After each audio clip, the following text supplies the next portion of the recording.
Vamos a hablar del impuesto sobre la renta de 1941, que se pasó mientras Arnulfo Arias era presidente del país. Su hermano, Armodio Arias, había pasado 10 años atrás otro impuesto a la renta, era el impuesto llamado Fondo Obrero y del Agricultor. Las condiciones en las que el país pasa este impuesto eran muy precarias porque teníamos 18 millones de deuda externa y 4 millones de deuda interna, lo equivalente a 328 millones de dólares de 2020. El presupuesto bianual era 22.7 millones de dólares. Acuérdense, no era un presupuesto anual, era bianual para el año 39 y 40.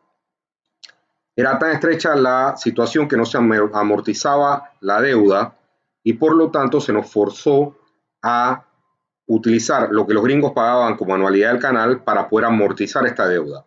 Así entonces la ley del 41 derogaba el impuesto del Fondo Obrero del año 32 y adoptaba este sistema de varias tarifas y sobretasas que se llamó este impuesto sobre la renta. Primera vez que se utilizó este nombre en una norma. 11 tarifas de 2% a 7% y algo muy complicado que eran sobretasas a esta tarifa. ¿Cuáles eran las sobretasas? El que no fuera empleado, 20% y el gobierno podía bajárselo discrecionalmente a 10%. Los hombres solteros mayores de 25 años que no tuvieran dependientes, 25% de sobretasa. Y por lo tanto, las rentas distintas al salario tenían estas sobretasas. Por primera vez, esta norma habló del impuesto de dividendos o creó un impuesto de dividendos que era exactamente la misma tarifa, pero retenido por la empresa que pagaba el dividendo. La primera vez que se habló de depreciación formalmente de una norma de impuestos sobre la renta fue aquí. No era muy sofisticada, pero tenía una cosita de depreciación. Exenciones, algunas las tenemos hasta el día de hoy. Lotería no paga impuestos sobre la renta. Exenciones, según tratados, también estaban exentas. Lo que hoy llamaríamos ONGs, es decir, iglesias, concilios, hospicios y otras sin fines de lucro, no pagaban impuestos sobre la renta.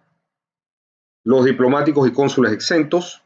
Otra exención que se mantiene hasta el día de hoy, lo que pagaba como indemnización la Caja de Seguro Social, reserva que tuvieran aseguradoras, porque la ley decía que tenía que tener una reserva técnica, matemática, etcétera, eso estaba exento, y los dividendos de valores del Estado. Evidentemente quizás la palabra más técnica y por eso migró después a ser intereses de títulos de deuda del Estado, pero bueno, eso estaba exento ya desde ese momento. Algo que está casi igual en la norma de hoy, 15 de marzo para poder presentar tu declaración de renta. Obviamente hoy tenemos 15 de marzo persona natural, 30 personas jurídicas o 31 personas jurídicas, pero básicamente es lo mismo que tenemos hoy.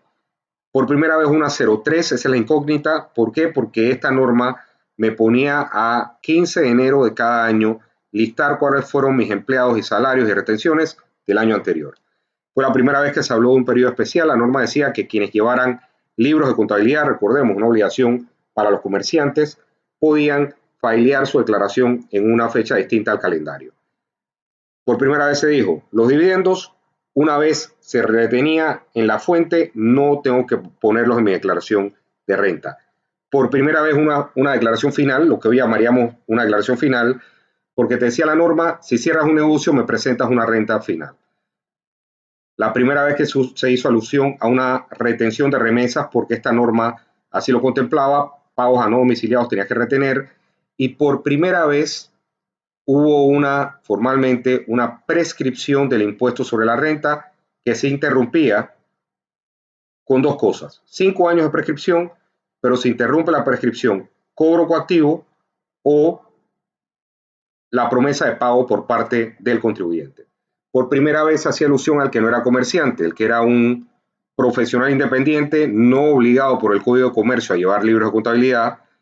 La norma entonces decía, usted me va a llevar un libro donde me va a registrar sus ingresos y sus gastos. Algo muy parecido a lo que el Código Fiscal hoy tiene. Por primera vez hubo una cosa que era un pagisalvo para viajar. Quien haya visto una ficha del Seguro Social en Panamá, todavía dice pagisalvo para viajar. Eso es un resabio de los años 40, Eso obviamente ya no es no tiene ninguna validez, nadie te restringe el libre tránsito, pero es un resabio de este paz y salvo para viajar. La norma decía, quien venda un negocio le hereda al comprador. Esto es algo muy evidente para cualquiera, pero por algo se puso en esa norma. El comprador entonces se hacía cargo de las obligaciones fiscales de quien te vendía el negocio. Por primera vez hubo una multa por presentación tardía como tal, porque al no presentar a tiempo tu declaración de renta te podían multar con $1 y podía ser hasta 1.000 después de varias multas y volver a multarte.